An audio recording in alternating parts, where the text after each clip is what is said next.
I want to talk about Addison's disease in hopes of helping other dog owners so they don't have to go through the same thing I went through.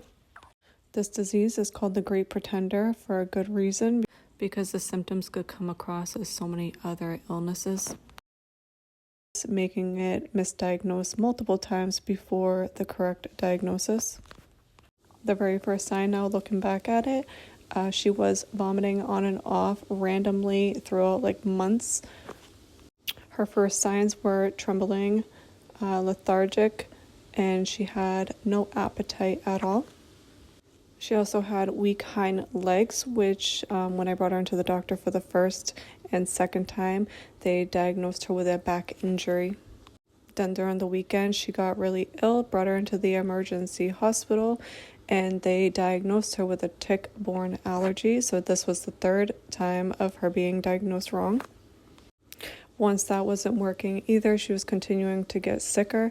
I brought her back into the emergency room, and they ran a bunch of tests and said that her sodium and electrolytes were completely low and her potassium was high, and said that sadly they said it was going to cost me $12,000 to give her fluids and fix her or euthanize her. I then got a second opinion and at her normal vet office, and they did end up diagnosing her with the Addison's disease after running some tests.